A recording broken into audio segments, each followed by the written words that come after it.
Moçada, não estão ouvindo porque eu desliguei, tá? Aguenta a mão aí, já vamos começar. Tá ouvindo aí, Andressa? Tá ouvindo agora? Eu estou ouvindo, professor. Ah, então beleza. É que estava Estamos ouvindo, desligado estamos mesmo. ouvindo. Bom, O então vamos pessoal lá, tá- meu povo, vamos começar aí. Bom, antes de mais nada, eu tenho alguns recados aí para vocês. Ó, presta atenção no que eu vou falar. As aulas nossas, né? O pessoal às vezes reclama, mas também nós professores, a gente também está se adequando e se adaptando a essa nova modalidade, tá? Então a gente vai tentando melhorar para vocês na medida em que a gente vai continuando aí nesse isolamento social. Então, nós estamos tentando, vamos melhorando. O que eu fiz? As aulas que nós demos para vocês, o pessoal estava com dificuldade em acessar, agora também estão lá no YouTube. Lá no Moodle, sabe o que é o Moodle da faculdade? Onde estava a nossa prova lá. Lá naquela plataforma do Moodle, eu deixei lá as 2 aulas que nós já tivemos, estão gravadas, estão lá no Moodle, para quem quiser assistir, que não esteve presente nos nossos encontros, tá? Essa também eu também vou deixar gravada lá no Moodle, para que vocês tenham acesso lá. Tudo bem, então? Então, lá no Moodle você vai ter o link da plataforma, vai ter lá do Google Meet e vai ter lá do YouTube. Então, você pode assistir da maneira como você quiser. Tá legal? Bom, essa é o primeiro recado que eu tinha para dar para vocês. O segundo recado, moçada, que a prova foi corrigida aí, e antes de mais nada, eu preciso destacar 4 alunos. Então, todos os alunos que gostariam de saber como a prova foi, no que errou, o que precisa acertar, eu já vou falar de maneira geral para todos, mas antes de eu falar de maneira geral para todos, eu gostaria de primeiro falar da prova da Lívia Galindo de Souza, tá? A Lívia acho que está aí nessas pessoas que estão assistindo a aula. Eu olhei aí, fiz questão de olhar se ela estava. E a Lívia é a melhor nota da sala, tá? Parabéns, Lívia, espetacular a sua prova. Então, quem quiser avaliar a prova que você fez e tiver para ter uma comparação com uma prova nota 10, é só olhar a prova da Lívia Galindo de Souza. Espetacular a prova dela. Parabéns, minha filha. Outros 3 alunos também que fizeram provas muito, muito, muito boas, tá? O João Henrique Piovesani, muito boa a prova do João, muito boa a prova do Evandro Iramatsu Lopes, muito boa a prova do Evandro também, e muito boa a prova da Ana Paula Macieira, tá bom? Então, as 4 melhores provas que eu corrigi são essas 4 provas aí. Então, quem quiser ter uma base, uma comparação, né? Pode pegar a prova da Lívia. Eu que te agradeço, Lívia, né? Eu que te agradeço a prova espetacular que você fez, tá? Então, parabéns, viu, querida? Muito, muito bacana. E quando a gente deixa um trabalho como esse, né, em forma de prova, a gente espera que o aluno se dedique, né? Então, a nota aí dos 4 alunos, né, da Lívia, do João Henrique Piovesani, do Evandro Hirumatsu e da Ana Paula Macieira, vale a pena vocês consultarem. O que faltou lá? Alguns erraram 1 ou 2 testes, né? Outros, moçada, não fizeram a questão de maneira completa, né? Então, teve gente lá que colocou só, diminui a pena, né? Vocês tiveram aí um tempinho para procurar as respostas, vocês poderiam ter conversado entre vocês, né? Poderiam ter feito um bom trabalho. Então, é um trabalho, a gente tem que ser mais criterioso, né? Vocês tiveram tempo para poder fazer, para poder organizar, eu disponibilizei antes da data da entrega, uma semana quase antes ou mais, eu disponibilizei para que você pudesse não alegar depois que você não teve tempo, porque eu sei que você trabalha o dia todo e à noite você está aí na faculdade, às vezes cansado. Eu deixei com uma semana ou mais dias de antecedência para você fazer uma boa prova. Então, é nesse sentido que a gente avaliou as questões. Muitos de vocês fizeram questões incompletas. Teve gente que entregou prova sem responder questões, né? Era só pesquisar. Você tem uma biblioteca digital e à tua disposição, então você poderia procurar qualquer livro de direito penal. Tinha lá coculpabilidade, tinha questão da aplicação da medida de segurança ou redução de pena, tinha a questão do erro, né? Como isso funciona, o erro de proibição, que a gente conversou, no tocante à culpabilidade, né? E os testes que não foram testes complicados. Então, as nossas aulas estarão disponíveis no YouTube também, é só você entrar no Moodle, na plataforma Moodle aí da faculdade, que você vai encontrar as minhas aulas. Segundo, provas que você pode utilizar como critério de correção da sua, são desses alunos que eu fiz menção aqui, né? A Lívia, o João Henrique Piovesani, o Evandro Hiromatsu e a Ana Paula Macia. Bom, eu também deixei lá no portal, para vocês, lá no Moodle, eu deixei à sua disposição 20 questões, 20 testes. Só que o que eu quero que você faça? Que primeiro você faça os 20 testes, porque eu também já deixei as respostas lá.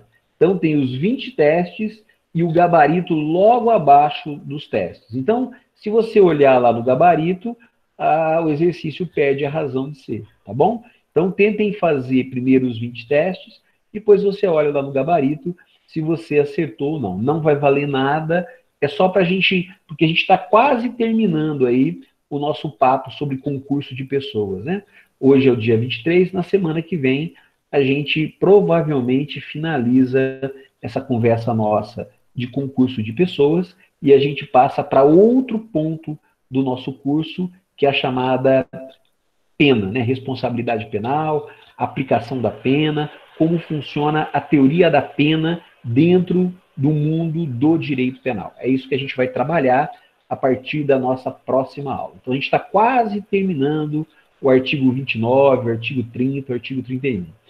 Aquele material de aula que me perguntaram também, eu não sei se foi na sala de vocês ou foi na sala da manhã, eu também deixei disponível na aula de hoje. Na aula de hoje você vai encontrar o resumo daquele material que a gente vinha conversando com vocês, que é um resumo facilitado, tá? Tem 30 e poucas folhinhas lá para você passar os olhos sobre concurso de pessoas, tem até um resumão lá no final, tem um quadro, né? E também tem na aula de hoje os 20 testes para você tentar fazer aí, para você verificar como que você está entendendo a matéria, se você efetivamente está entendendo. Tudo bem? Bom, então o que nós vamos trabalhar hoje com vocês aí?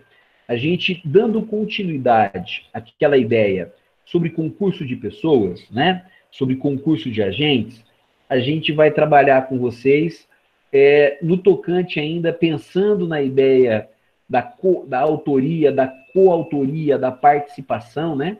Lembrando que o Código Penal faz uma distinção, né? O coautor é aquele que pratica o verbo, né? Enquanto que o partícipe, ele auxilia, ele induz, ele instiga, né?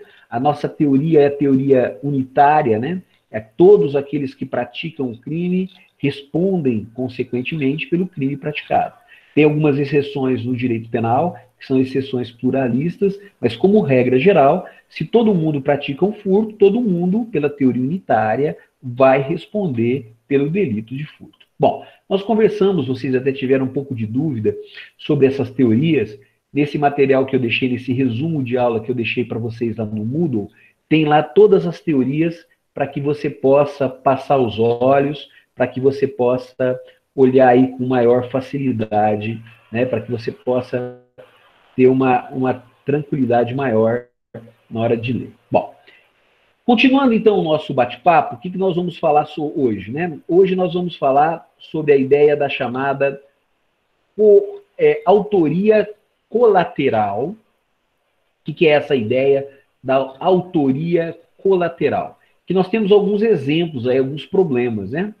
E dentro da autoria ou coautoria colateral, nós temos a autoria ou autoria incerta, né? Nós também temos aí as regras do artigo 30 do Código Penal, que é a questão da comunicabilidade e incomunicabilidade de elementares e circunstâncias, que a gente também vai conversar com vocês aí nos nossos encontros.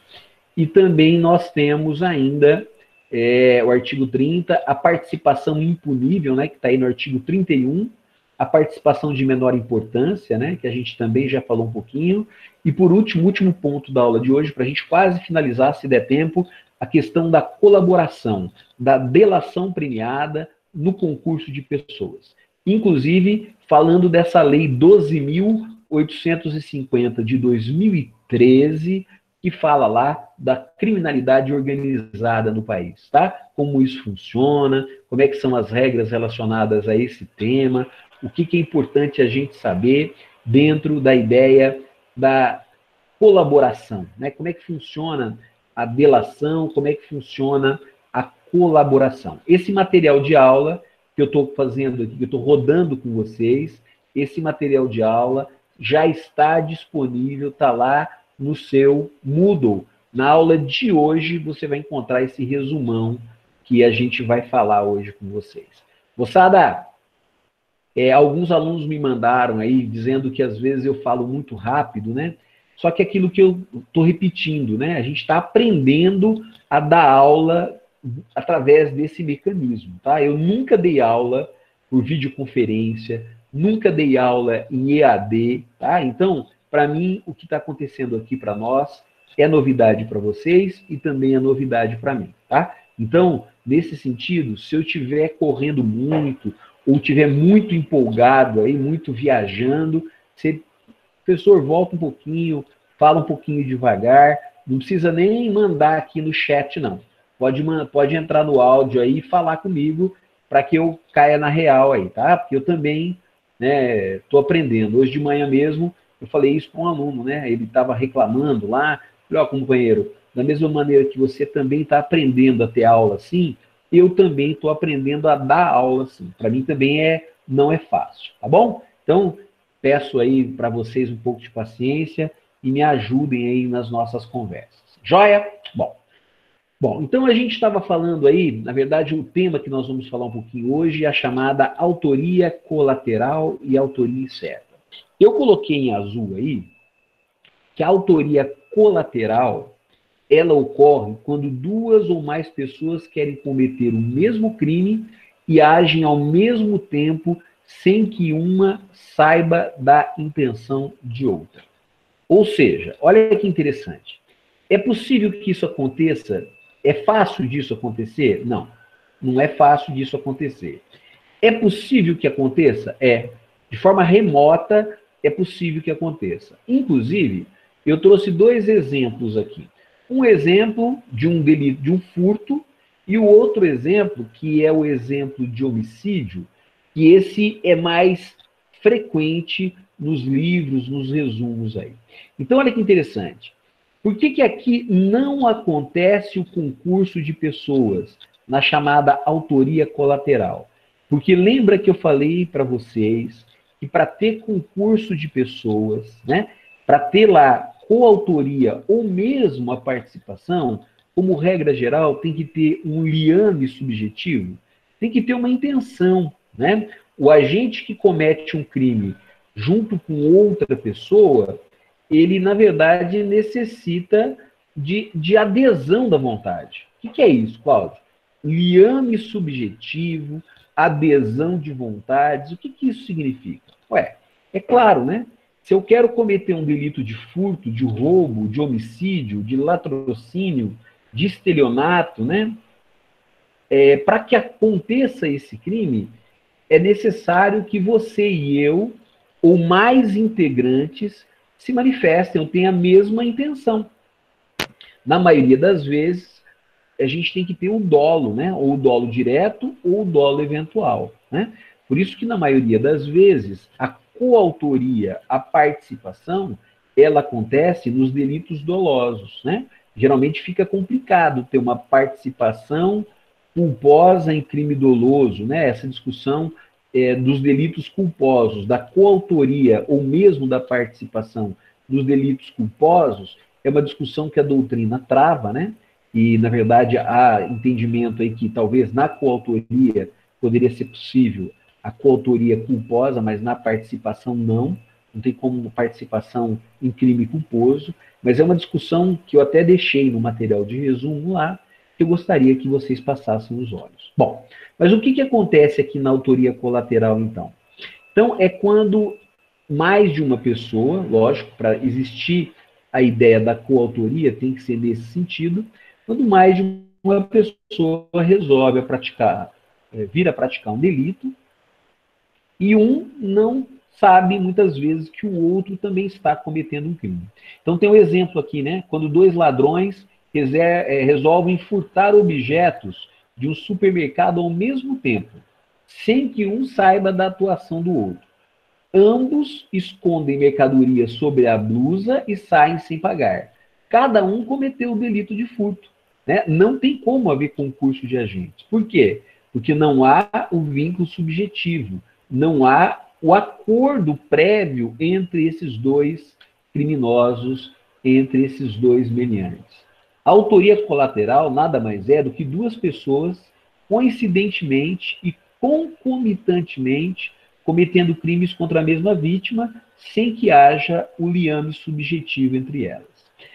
Mas a grande questão que se estabelece não é no delito de furto, é principalmente no homicídio, né?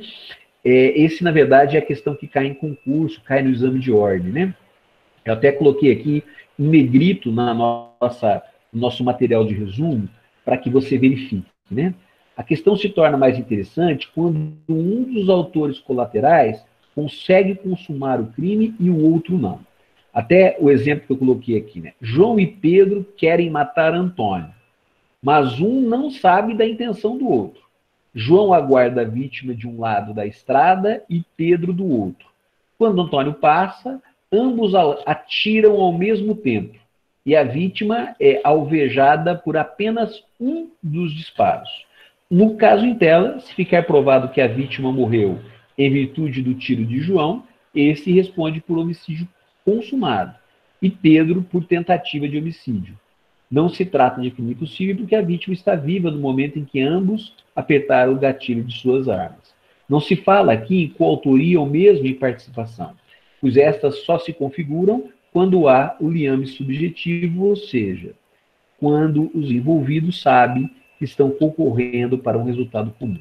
Se houvesse tal liame entre João e Pedro, eles seriam coautores do delito de homicídio consumado ou, eventualmente, de homicídio tentado.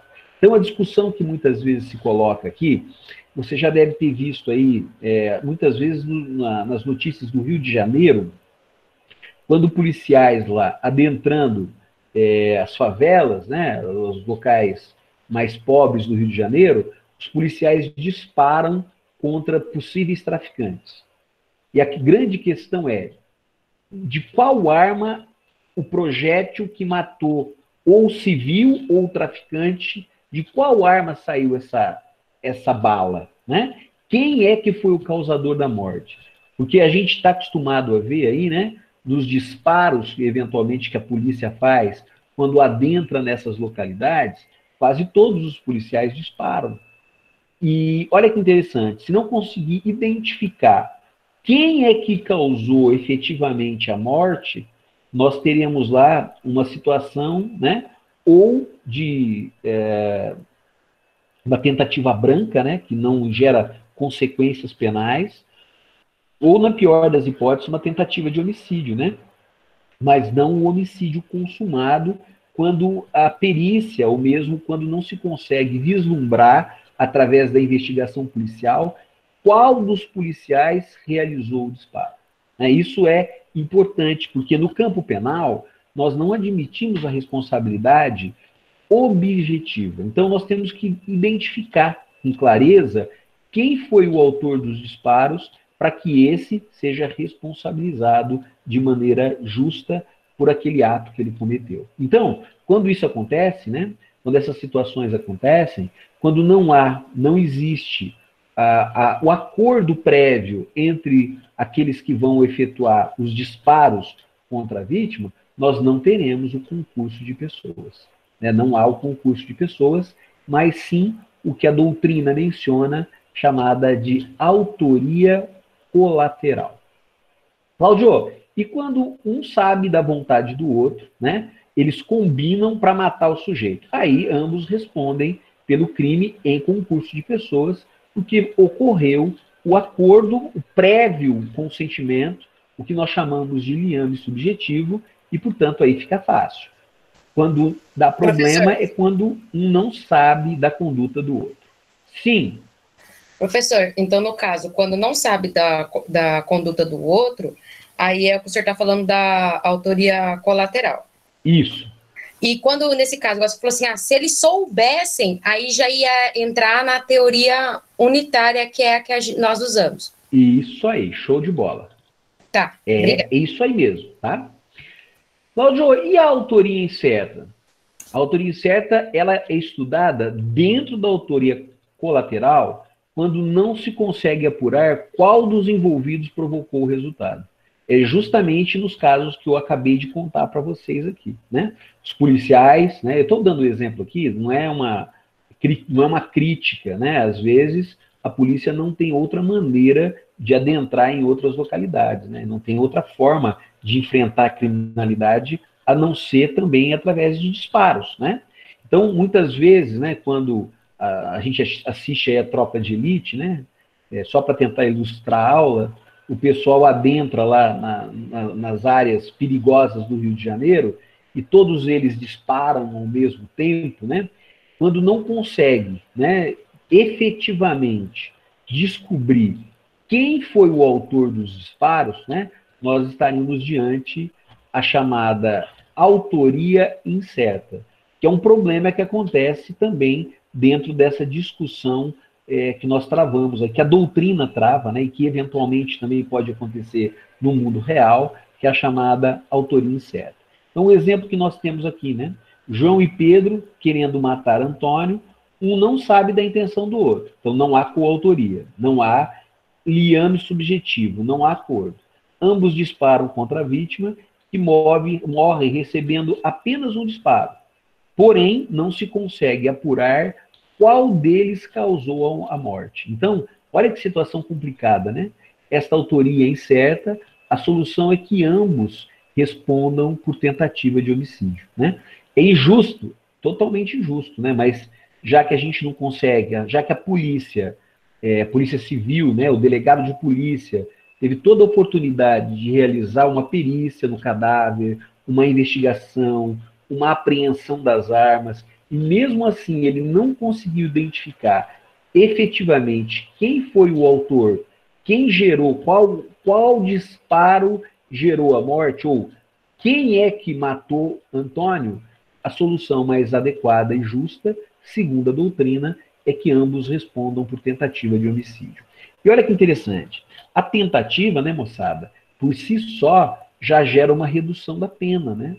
Então, muitas vezes, nesse contexto aqui, o bandido já leva de presente uma causa de diminuição da pena que o juiz, no momento que fixa a dosagem da pena com base na avaliação dos jurados, né? Que nesse caso aqui, como é um crime doloso contra a vida, né? Provavelmente vai a júri, né? Se os jurados entenderem que a autoria é incerta, de imediato nós teremos aí a redução da pena, o juiz terá que fazer uma redução da pena no momento de aplicar a dosagem da pena. Bom, então era também um tema que a doutrina fala, né? Autoria colateral, autoria incerta, né? Tem um material para você dar uma lida aí. E o próximo tema, ainda dentro dessa discussão nossa, do artigo 29, do 30 e do 31, que é o concurso de pessoas, é um tema interessante que se chama comunicabilidade e incomunicabilidade de elementares e circunstâncias do crime. Presta atenção que a linguagem do artigo 30, ela é confusa, tá? Ela não é técnica, ela é confusa. Mas eu vou tentar explicar essa situação para vocês. Depois vocês vão poder ler certinho o que é elementar, o que é uma circunstância subjetiva, o que é uma circunstância objetiva, quando que isso se comunica, quando que não comunica. Bom, o que nós temos aqui... Professor? Oi. Desculpa, o senhor está compartilhando a tela aí, mas para mim, não sei se é só para mim, mas está travado aqui. Não está aparecendo. Tem mais alguém? Está travada, mas você pode abrir uma página alternativa aí no seu computador. Esse material que eu estou lendo aqui, que eu estou falando, ele está lá no Moodle. Não, eu estou com ele aberto aqui. Então, é o que eu estou falando aqui. Se você abrir aí, você vai acompanhando, você vai ouvindo eu falando e vai lendo no Moodle o resumo de aula aí. Achou? Na página 20, né? Deixa eu ver. Na página 20. Deixa eu resumir. Beleza. É o que nós vamos começar a falar agora. Beleza. Bom, então, essa ideia de comunicabilidade e incomunicabilidade elementares. Tipo... Oi? Bom, vou tentar explicar isso aqui através de 2 exemplos para vocês. Vocês já ouviram falar do artigo 312 do Código Penal? O que fala o artigo 312 do Código Penal? Ele fala sobre um delito que infelizmente acontece, que se chama peculato. Então, depois você vai ler com carinho lá e você vai verificar a aplicação do artigo 30 no contexto do peculato. O peculato, ele exige que o autor do delito seja o quê? Um funcionário público. Então, como regra geral, para se praticar o peculato, há necessidade que seja um servidor público, um funcionário público. Esse crime peculato, ele pode ser praticado por um funcionário ou por mais funcionários públicos, aí nós estaremos diante do peculato. Mas o problema é quando tem um funcionário público e uma pessoa que não é funcionário público. Então, muitas vezes, no direito penal acontece do servidor público, do funcionário público, estar em conluio, né? Estar em acordo, prévio ajuste, prévio acordo. Olha o liame subjetivo aqui de novo. Um civil com um particular que não é funcionário público, e ambos vêm a cometer o delito de peculato. O que eu quero saber de vocês? Uma aplicação do artigo 30. Como é que fica a responsabilidade? Tanto o funcionário público e o civil responde por peculato, essa é uma alternativa. Segunda alternativa, o funcionário público responde por peculato, 312, e o civil responde por furto, artigo 155, ou por outro tipo penal, é a segunda possibilidade. Ou, como é que nós resolvemos essa situação? Quando existe aí uma situação, né, existe aí um elemento de caráter pessoal, eu quero saber, e é o que o artigo 30 resolve, é se essas situações, essas circunstâncias se comunicam aos demais praticantes do crime. Lembra, de novo, da ideia da teoria unitária? Né? Da teoria de que todos respondem pelo mesmo crime? Como é que fica essa situação quando, no peculato, um funcionário público e uma pessoa comum praticam o artigo 312? Segundo o artigo 30 do Código Penal, não se comunicam, geralmente, as circunstâncias de natureza pessoal, exceto quando for elementar do crime. Logo abaixo aí da página 20, você vai encontrar aí que elementar são todos aqueles componentes essenciais à figura típica, sem as quais, né, o crime não existe ou é desclassificado para outro. Então, aqui tem um exemplo de corrupção passiva, né? A condição de exclusão do funcionário público da corrupção passiva torna o fato atípico. No roubo, a exclusão do emprego, da violência ou da grave ameaça desclassifica para furto. São, portanto, são situações elementares. Eu estou dando um exemplo aqui não do artigo 317 e também não do artigo 157. Eu estou dando um terceiro exemplo, que é o caso do peculato. Então, olha que interessante. Quando essas situações, elas caracterizam como elementares do crime, nesta situação, se a pessoa comum souber que o comparsa é funcionário público, os dois responderão por peculato. É isso que o artigo 30 do Código Penal traz e tenta resolver quando situações pessoais do criminoso, se essas situações pessoais se comunicam ou não a outras pessoas, a outros comparsas. Então, nós até temos aqui na página 21 um resuminho, né? Feitos alguns esclarecimentos, né? Como regra, as circunstâncias e condições objetivas comunicam-se aos coautores e partícipes que têm o conhecimento da forma mais gravosa da execução do crime. Então, quando o sujeito, aqui inclusive dá exemplo assim, né? Na situação que nós temos aqui, quando se diz que João e Pedro mataram Antônio com emprego de fogo. Significa que são coautores do homicídio. E se ambos atearam fogo na vítima, é evidente que conheciam a forma mais gravosa de execução e ambos incorrem na qualificadora do artigo 121, parágrafo 2º. Lembra lá do índio Pataxó que foi queimado lá, né? Os jovens lá, né? Os jovens que atearam fogo no índio, todos eles sabiam dessa circunstância objetiva, né? De colocar fogo, né? O meio praticado para matar o índio foi através do fogo. Então, todos eles que atearam fogo no índio, todos eles responderão por homicídio qualificado. Por quê? Porque essa circunstância, essa forma como o crime foi praticado, vai de uma certa maneira, comunicar entre todos os delinquentes. Isso também aconteceu em São Paulo, naquelas pessoas as pessoas sem teto, né, que ficam nas calçadas. Recentemente, aí, um morador de rua também foi morto, né, com fogo, né, atearam fogo nele. Né? Essa forma de matar, né, que é uma circunstância, é uma condição objetiva, vai se comunicar a todos os coautores e partícipes que executaram o delito de homicídio. Cláudio, e as circunstâncias de condições subjetivas? O que são elas? Né? Novamente, voltando lá, as circunstâncias subjetivas são aquelas relacionadas, por exemplo, à motivação, motivo fútil, né? A questão do parentesco acontece muito, né? E só para a gente destacar aqui, não sei se vocês chegaram a ler, né? Naquele caso lá do homicídio que aconteceu recentemente aí em São Paulo, onde as duas garotas lá juntam irmão.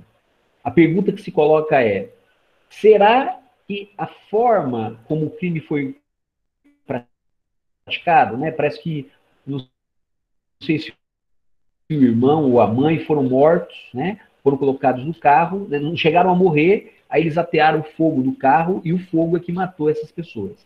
Essa qualificação, isso se comunica aos 5 que praticaram o crime? Sim, se comunicam aos 5.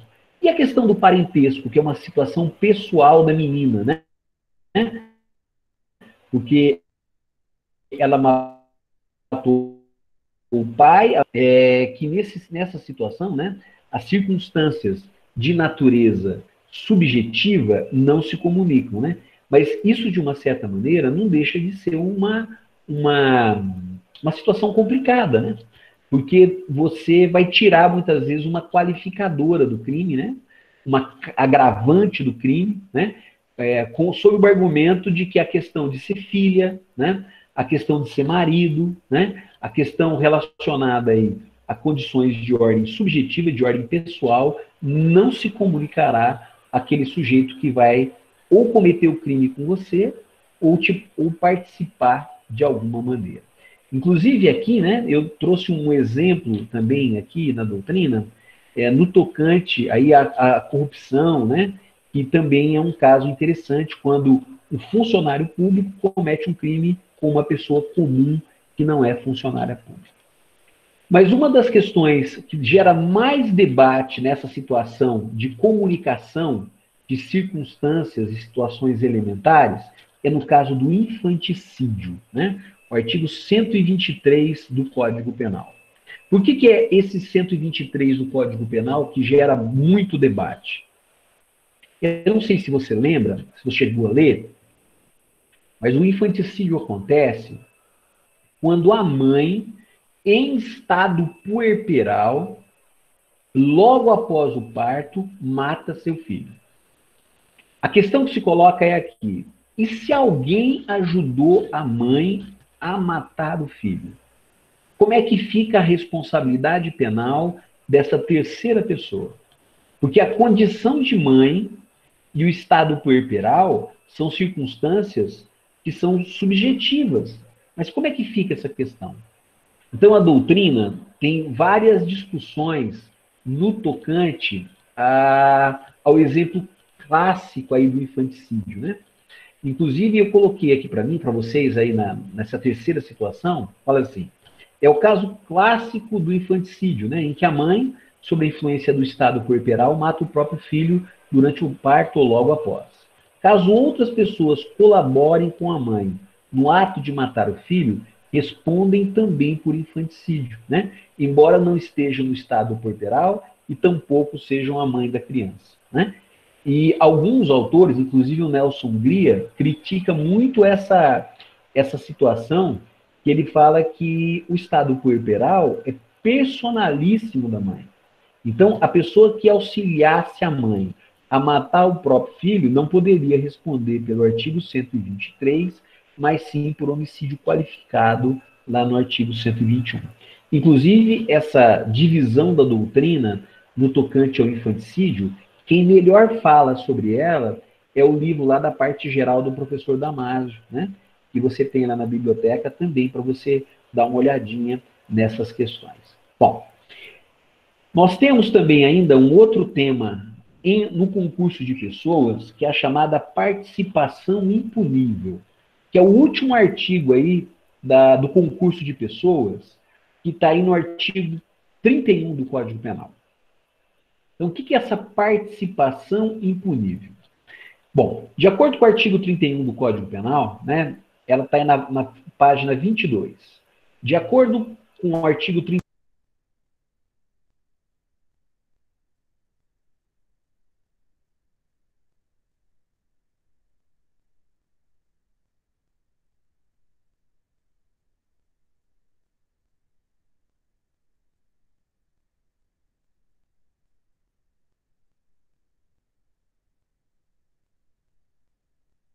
Professor, eu acho que você desligou o seu microfone. Professor, tá mudo. Voltei. Isso, voltou. Acho que sem querer o senhor desligou. Bom. Então, repete as duas últimas frases. Repito. Bom, então nós vamos falar, temos ainda aí no Código Penal, nas folhas 22, a ideia da participação impunível. O que é essa participação impunível? Ela acontece nas situações onde, segundo o artigo 31, né, o auxílio, o induzimento, a instigação, né, a colaboração de alguém para a prática do crime, se a pessoa nem inicia, o delito nem começa a ser tentado, né? Então, de acordo com o artigo 31 do Código Penal, o ajuste, a determinação, a instigação, o auxílio, salvo expressa disposição em contrário, não são puníveis se o crime não chega ao menos a ser tentado. Assim, se uma pessoa estimula a outra a cometer um crime, mas esta sequer inicia a execução, não há como falar em responsabilidade penal. O exemplo mais claro aqui que a gente encontra é aquela situação onde um mandante, né, um mandante de um homicídio contrata o mercenário, contrata aquele que vai disparar, né? E, de uma certa maneira, esse sujeito recebe o dinheiro e desaparece. Ele nem procura a vítima, né? Então, não há responsabilidade penal nem do mandante e nem do executor, já que nem se começa a falar em tentativa, né?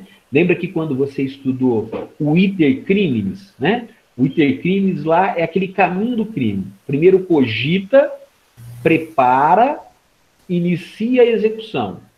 Iniciada a execução, ou o delito se consuma, ainda eventualmente pode ter o exaurimento, ou o delito não se consuma por circunstâncias alheias à vontade do agente. Então, se não há início da execução, não há que se falar em participação punível. É isso que o artigo 31 do Código Penal menciona.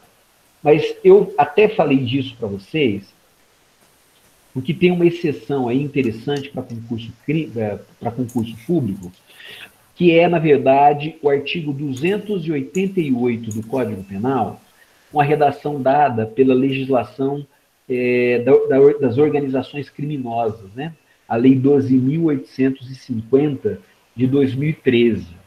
Quem gosta de direito penal, quem gosta de processo penal, quem pensa fazer concurso público para delegado de polícia, para promotor de justiça, para juiz, para defensor público, tem que conhecer essa Lei 12.850 de 2013. Hoje a gente ainda vai falar dela.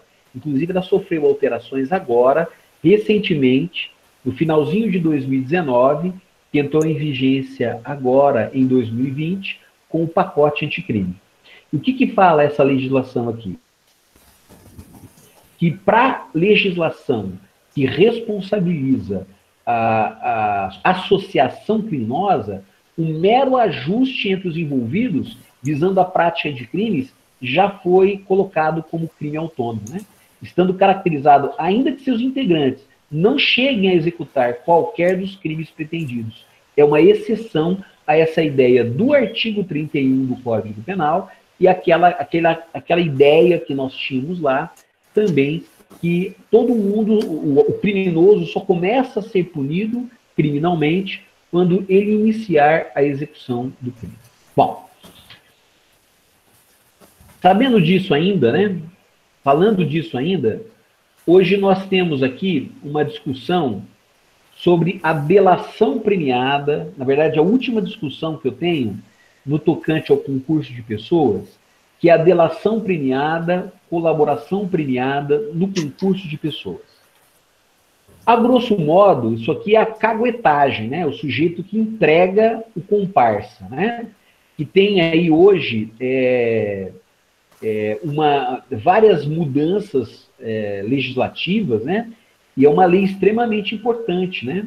Inclusive, eu trouxe aqui para vocês, né, a natureza jurídica, né? Tem um histórico, né? Mas eu trouxe aqui que a delação premiada, na verdade, depois você vai ler esse artigo, inclusive eu deixei até tá lá no âmbito jurídico, né? A página do âmbito jurídico, você vai encontrar esse artigo aqui, que fala justamente como é que fica quando um cagueta ou entrega ou delata com relação aos demais integrantes de uma organização criminosa. Como é que isso acontece dentro do concurso de pessoas? E para a gente falar disso, a gente tem que dar uma olhadinha na lei, né? O que a lei menciona. Então, essa lei aí, 12.850, que entrou em vigência em 2013, ela estabelece regras sobre a chamada organização criminosa, tá?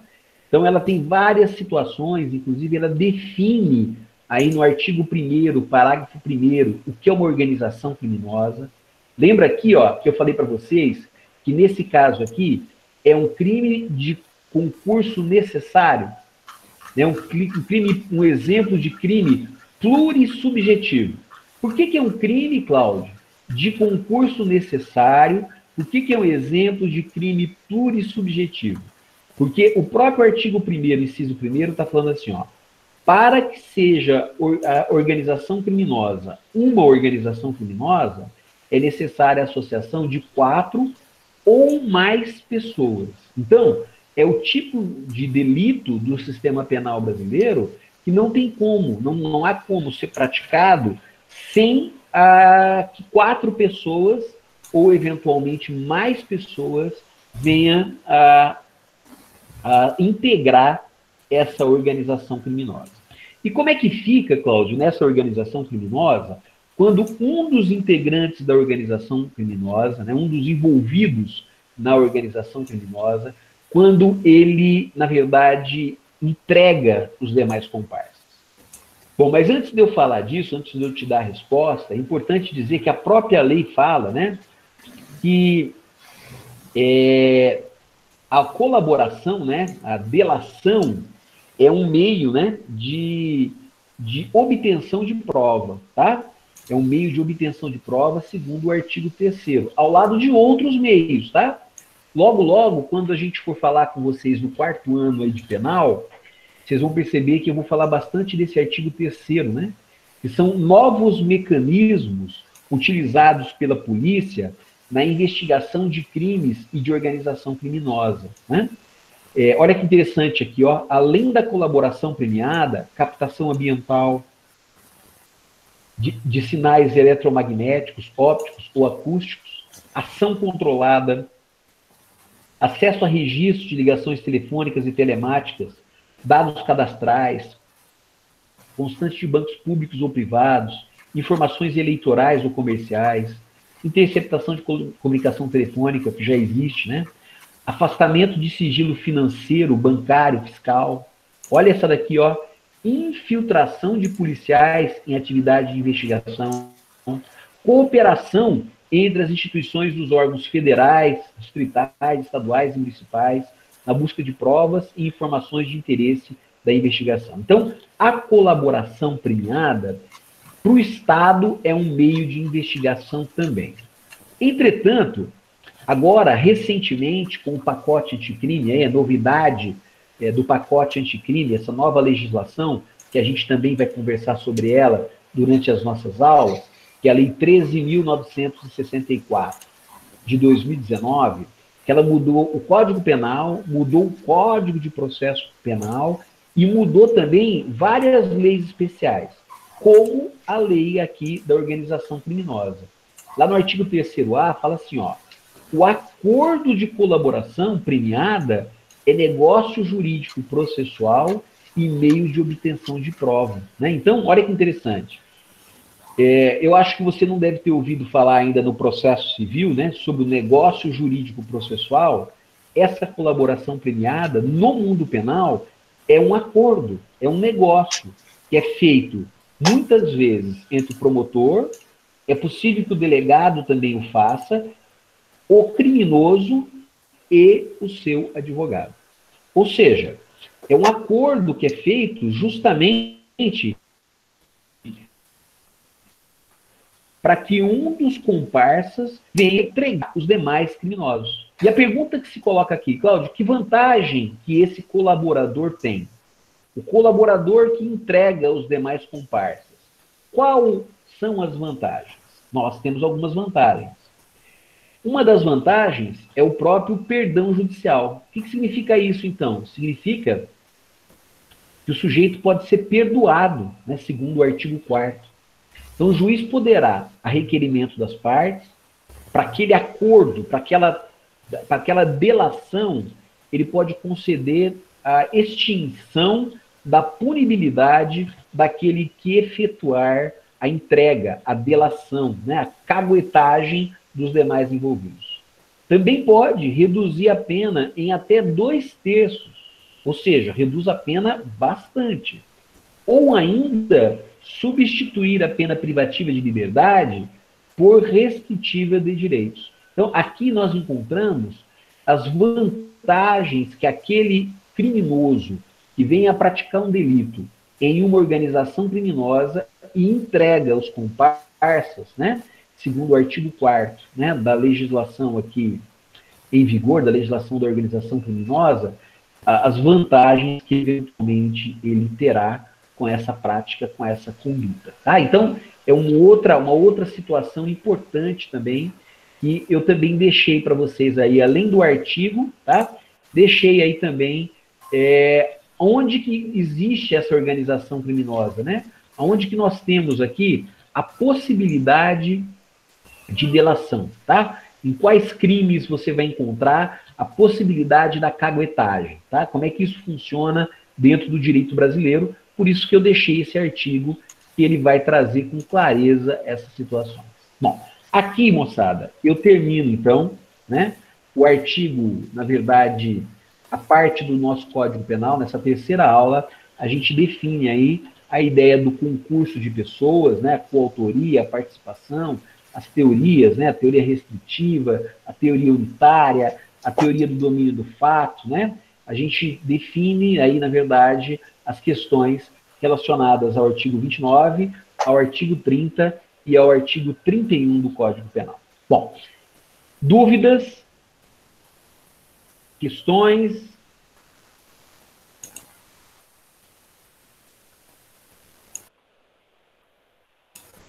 Não, professor, por enquanto tô acompanhando. Pode. Tá, joia? Tá. Então aqui não ganha nada, Andressa, não ganha nada se delatar, não. Bom, moçada, é isso que eu tinha para falar para vocês, tá? Quem chegou aí mais tarde, né? As aulas agora também estão lá em vídeo, né? Deixei para vocês lá no YouTube. Lá no Moodle da faculdade você vai encontrar essas situações. Tem um questionário lá de 20 testes para você responder. Também tem o gabarito lá. E eu deixei também na aula de hoje esse material que vocês acabaram de ver aí na tela, né, a não ser a lei eu não deixei porque você pode consultar. O resumo final aí com 30 e poucas folhas sobre o concurso de pessoas para você passar os olhos e, eventualmente, se tiver dúvida, a gente vai conversar. Na próxima aula, a gente vai começar a falar sobre a questão da pena, como é que funciona a teoria da pena. Novamente, né, destaco, né, que as provas aí da Lívia, do João Henrique, do Evandro e da Ana Paula, excelentes provas, parabéns aí aos alunos. Quem tiver dúvidas sobre a nota, o que você errou, podem consultar esses alunos, que vocês vão ter uma excelente referência aí de prova, principalmente da Lívia Galindo, que ela tirou 10, ela tirou 100, portanto, a prova dela é impecável, tá bom? Beijo para vocês. Semana que vem, essa aula está gravada, também vou disponibilizar. Semana que vem a gente está junto no mesmo horário aqui, tá bom? Beijão para vocês, até semana que vem. Até, professor. Tchau, obrigado. Tchau, de nada. Boa noite, professor. Tchau. Boa noite, querido. Tchau, tchau. Fala, meu velho. Boa noite.